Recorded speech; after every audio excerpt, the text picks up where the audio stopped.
Special episode today. I have a good friend, owner of Ya Brewing Café in Tuckahoe, New York. I'd like to introduce Leo. Leo, welcome aboard, buddy. Thanks for having me on, man. So last week we did Cemeteries of New York. You came on, and it was your first time on the field with the paranormal. First time using a spirit box, first time using an EMF meter. And we'll start off with this. This episode is about not only a small business owner talking about the weird and strange. As you know, like, you own a business and your voice is going to be heard by the thousands, okay? Yeah. And it just goes to show you that everybody has a paranormal story. It doesn't matter in what walk of life. So we'll start off with, what got you in to the strange and unusual? I guess it started as a kid. I've always been into, scarier movies and stuff like that. I didn't do too much of the cartoons and stuff like that. So I've always kind of had an interest along those lines. And I guess as I went on in life, a couple of things happened in life where, strange occurrences and stuff like that happened. And I personally tried to debunk some of them on my own, and sometimes I can and sometimes I can't. So that's what really brought me to where I'm at now in life with it. It's good that you actually tried to debunk things. That's what we started doing. When I first started in the paranormal field investigating, I was young. You go in guns blazing, you want to say every place is haunted, And then that's what we kind of did in the beginning. We were young, had a bunch of friends that joined my crew, and we were at Sparta Cemetery. That was one of the first places we went to. And we went on the field, and we're like, yeah, this place is haunted. We got a couple of spikes, and we took pictures, and we thought that we caught certain things, and I'll have them pop up in this video. Kind of looks like certain things, but it's this thing called pareidolia, where you could see faces inside of your brain computes a face no matter what. So when we were at Sparta Cemetery the first time, we thought that we had caught faces on the tombstones and things of that nature, but it could be pareidolia. Matter of fact, Bobby and I were just there, and nothing really spooky happened, but There's a lot of history there. But I like that you try to debunk, because that's what good investigators do. They go to places, they get presented on what happens at the place, and you go through the chain of events and you try to recreate it. And if you can't recreate it, then you're left with questions. And if you're left with questions, then that might be something like paranormal. Right. Now, before we recorded today, when we went to the cemetery last week in Oakland, you were telling me that you had a crazy experience in a very iconic place. Do you care to share that story?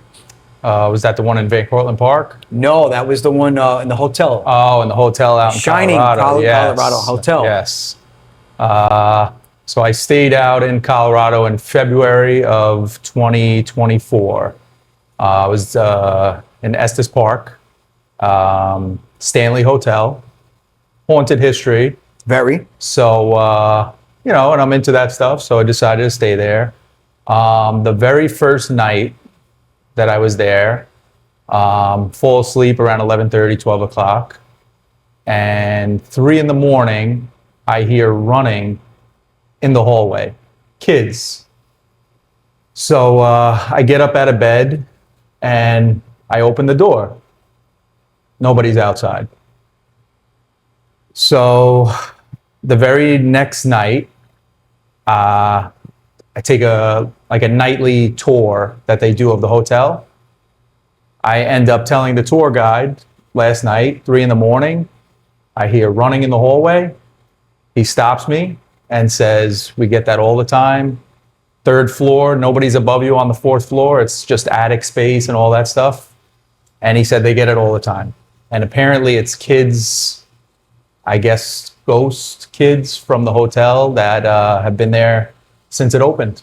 So, wow. Yes. So you mentioned Van Cortlandt before you told the Stanley Hotel story. Now, a lot of people that follow us, listen to us, even though we haven't touched on the Stanley Hotel yet in the 4 years we've been doing the podcast, a lot of enthusiasts and fans know about it. But you mentioned Van Cortlandt Park. Van Cortlandt Park is someplace that we actually went to go check out. And we went Joey, my co-host, and a friend that used to be in my group, we went at 10 o'clock at night, parked on Broadway, Okay. walked across the open baseball field into the trails, because the reports there were that there was Native Americans that were completely slaughtered by a British regiment. And of course, you have the Van Cortlandt Mansion there, which is got its own separate story of why it's haunted and its history. And that's something that we did. Now, we didn't have anything paranormal happen. We thought we did. It was these fireflies that were actually making us think that there's balls of light. Okay. And ironically, the lights were flashing. And they weren't green; they were white. So then we're coming back from a long walk on the trail, and we come to realize that when a lightning fly lands on the leaves and does the light, it actually lights up white instead of green. Wow. And when they're flying around, it's green. But when I guess when they light up off a reflection, it comes out light. So we were white. It was we were bugged out the entire time. Yeah, so we were thinking, course, this is something going on. Yeah. But I want to hear your story about Van Cortlandt Park, because that's something I didn't hear, and we could share it. Okay. So I was hanging out in Van Cortlandt Park on the Woodlawn side, so the opposite side of where Riverdale is. We used to hang out there as teenagers and things like that. And we would go up there at nighttime and do a little drinking up there and stuff like that.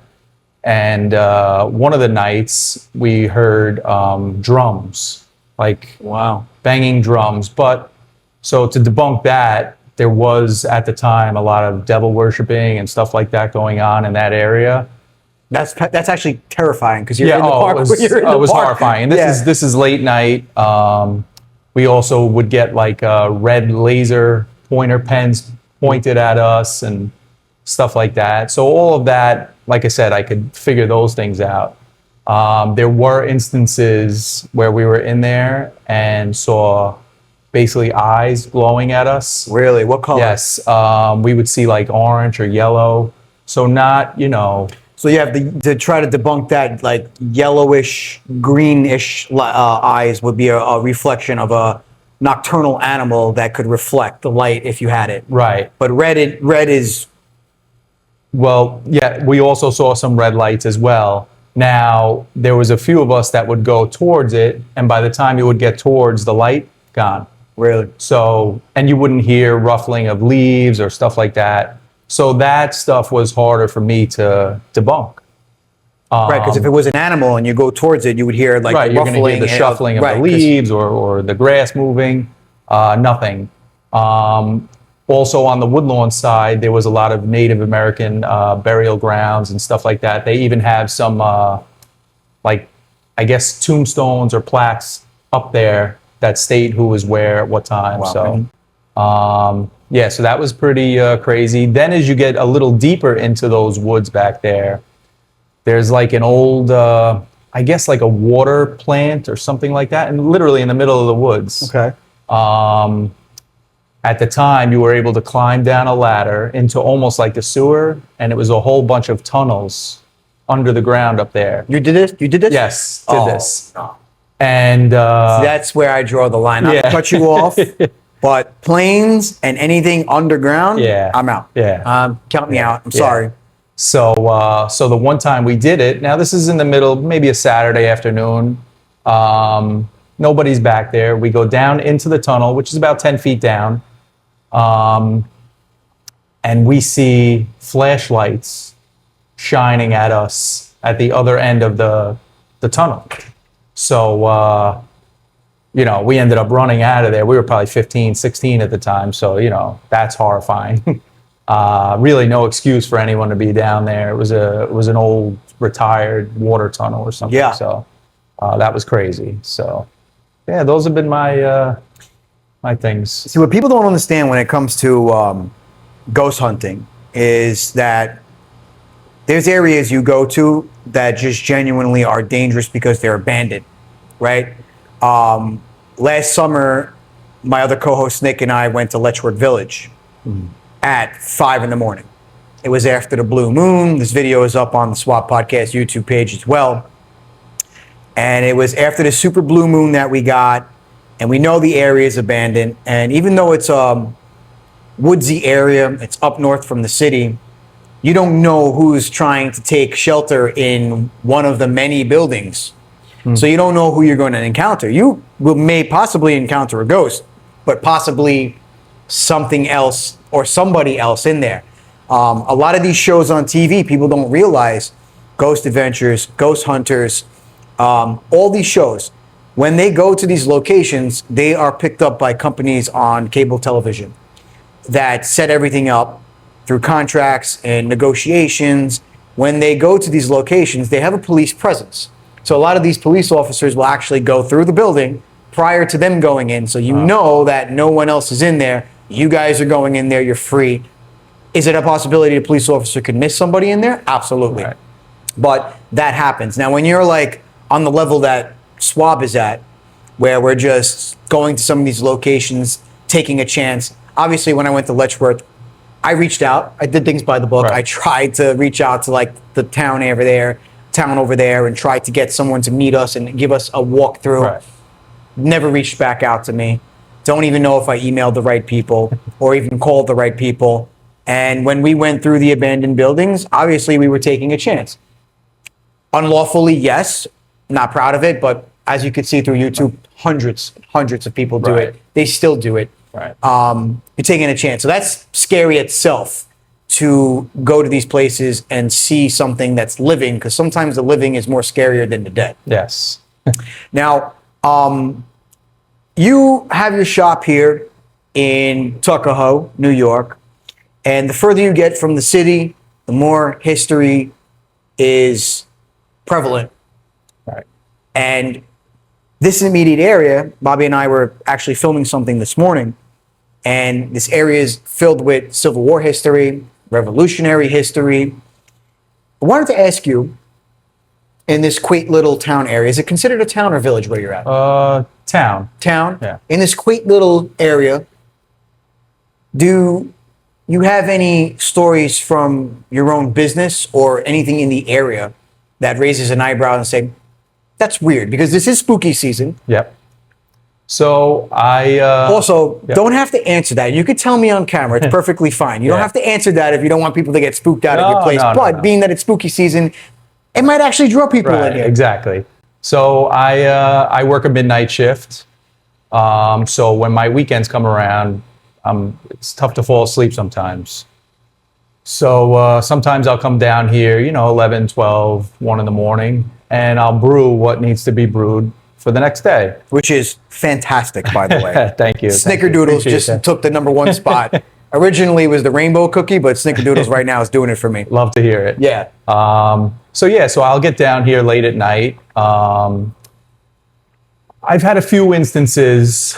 The one that stands out the most, I was downstairs brewing, and at a certain time of night over here, it's dead. Right. We have the bar across the street, but it's usually pretty quiet. So I'm downstairs brewing, and I have my radio on lightly, and I hear talking upstairs. Here. In here. Okay. Yes. So the only other person with the key is my partner, Greg. I come upstairs expecting to see Greg and a person that he's with or a friend. And I get up here, nobody. Now, I know for a fact I heard voices up here. Wow. For a fact. So that was my most, that one got me. Is it possible that there was a conversation being held outside the door, the glass, and you were able to hear it because it was so quiet, or you don't think that? I Because came right now it's pretty cool. I can't hear Right. any of the cars passing by. Right. Now these mics are on noise canceling. I can't hear anything outside. All I can hear is the occasional thing going off over there. Yep. And a little bit of the AC. So Right. so that's ruled out. Ruled out. Wow. Ruled out. And Are you privy to any of the history from this area? Because it has to be. I didn't really look too far into this particular area, and I did like anything in Tuckahoe. I think there was some type of battle, not around here. Okay. But are you privy to anything that happened in the immediate area that you know about? I'm not. It is something I've been meaning to look up to, especially even the history of the building. I know it's an older building and Yes. things like that. So I do want to look into that. But like I said, I know what I heard that night, and there was a conversation in this shop, not outside. Were you able to pick up on direct sentences or words that were said? No, it See, was that just, scared the shit out of me. We're talking about that. Yeah. And Well, you'll hear that at night something too just went, sometimes. and at the Yes, corner of my yes. eye, that gray Yes. box over. I guess that's like an ice box. Or Yes, something. that's our ice it Just, machine. Yes, and yes, it just and yes. I was like, oh, okay. Yes, you will get that sometimes too. But that night, it was conversation, and I came up quick, just see Right. what's going on. A little. What are you doing here this late? I thought I'm the only one this Right. late, but nothing. Like I said, and my partner has also been downstairs and heard things. He claims to hear either like a chime, or it almost sounds like a phone going off downstairs, like a chime on a phone, but no way to debunk it. There was when I used to be in Boy Scouts. I think this was a reference from Indiana Jones. Actually, it might be, but I think in the Last Crusade, he goes most 90%, 95% of archaeology research is done in the library, right? So when you do paranormal investigations, a lot of it before you get there is done by researching. Now, we have the luxury now. I wish I had the luxury when I started to have things like all these different search engines.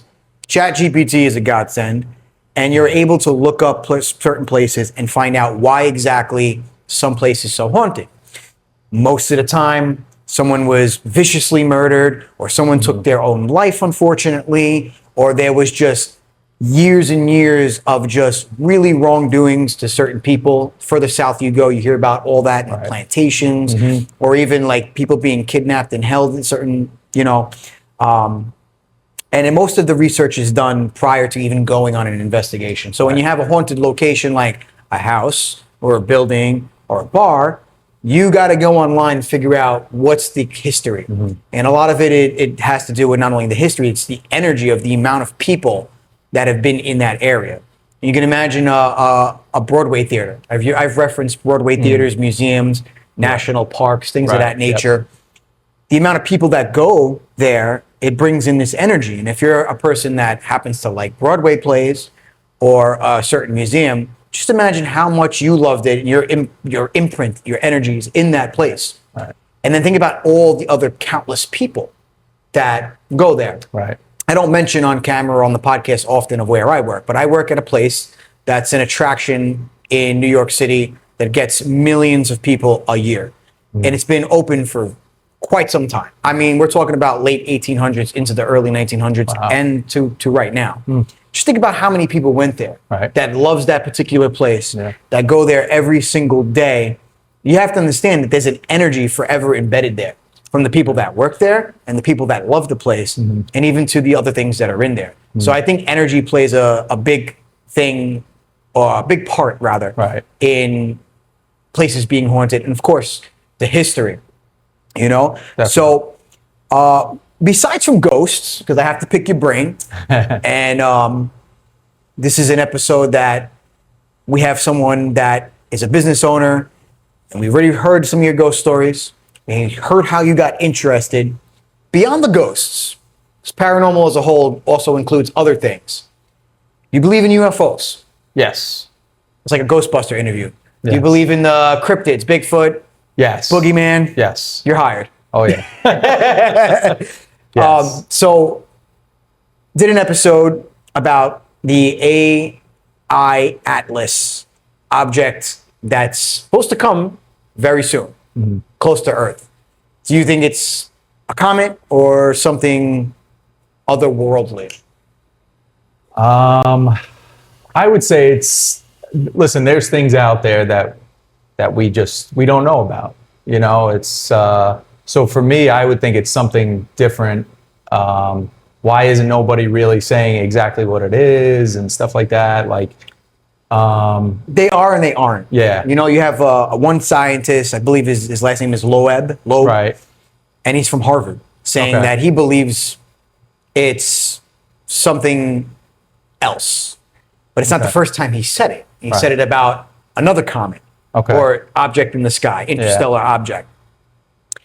majority of people are saying that it's something from space that's Right. a natural, like comet, or Yeah. you know what I mean. You're always going to get the friction when things like course, this yeah. happen.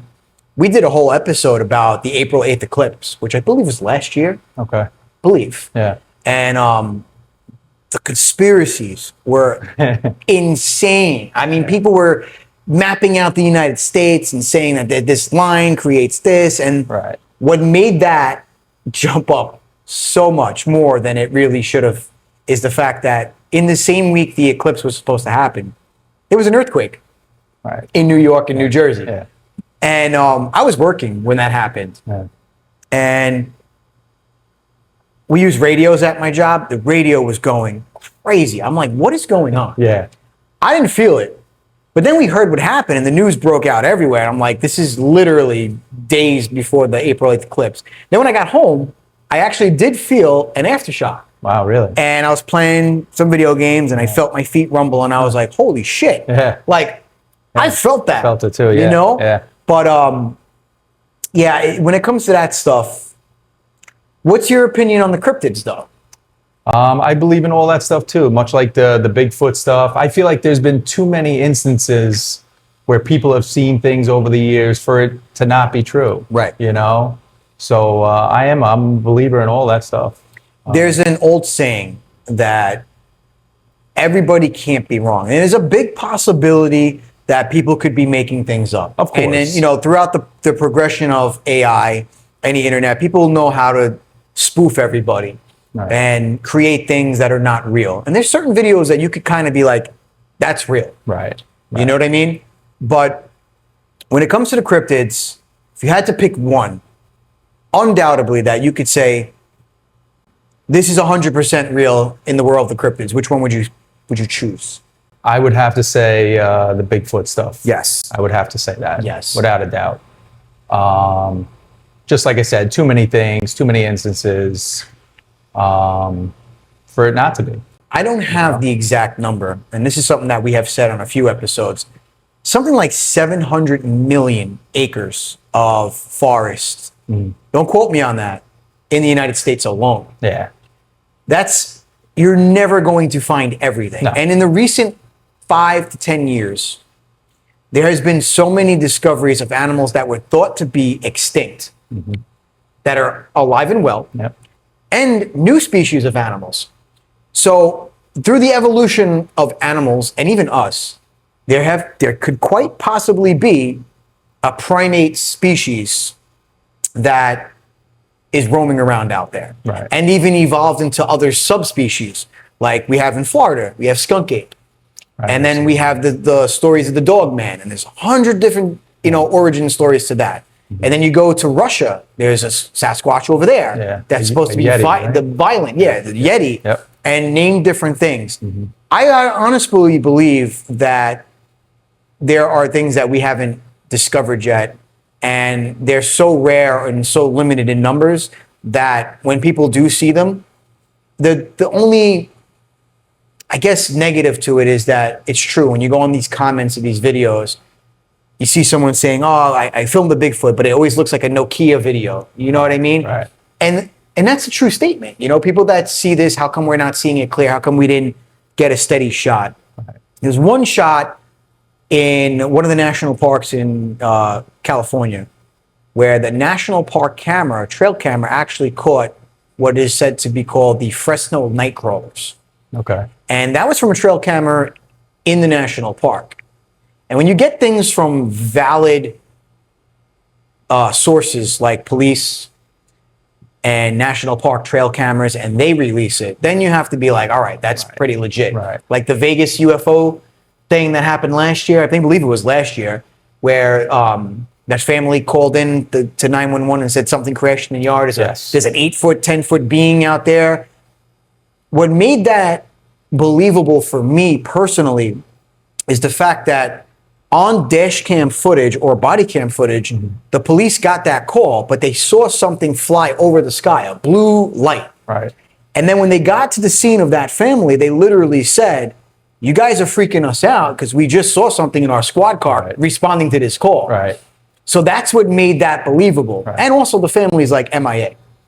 Oh, really? They are MIA. Wow. And that is like right now, my co-host Joey is one of his favorite stories that he likes to, piggyback every week and say they are still MIA. No one has heard from them. I think they released one video. The video got taken down. Family's MIA. So something definitely That's did interesting. happen. I didn't know that. Something definitely did happen there. So, Leo, you're going to be joining us for our adventures. And I like to bring people on my group that are interested and have the intrigue because it just helps with the research purpose. You know what I mean? Yep. So we're glad to have you on board and joining in on the adventure. And I can't wait till we actually go on an indoor investigation. Bobby and I were talking earlier. We're thinking about really doing that Hinsdale house. It's going to be a 5-hour trip. Okay. We'll give everybody, advance notice. So, I wanted to thank you for taking the time and housing the Say What Again, Billy podcast in your coffee spot, which is Ya Brewing Café in Tuckahoe, New York, with over 14 flavors of coffee, cold brew, hot, cappuccino, espresso, and even goodies that you can get to eat while you have your coffee. Ya Brewing Café in Tuckahoe, New York is the spot to go for your pre-investigation cold brew or warm brew. So check out Ya Brewing Café in Tuckahoe, New York. And when you come in, give my boy Leo a how you doing. Leo, thank you so much Billy, for joining, thank you so brother. much, man. And Appreciate this you. has been another episode of the Say What Again, Billy podcast, and another big thanks to Spotify for Creators. If you don't know about Spotify for Creators, it is a free app that allows you to get your podcast idea out there. If you have a phone, tablet, or computer, head over to Spotify for Creators to get started. And this has been another episode of the Say What Again, Billy podcast featuring Leo, the newest member of the SWAT podcast. Later, guys.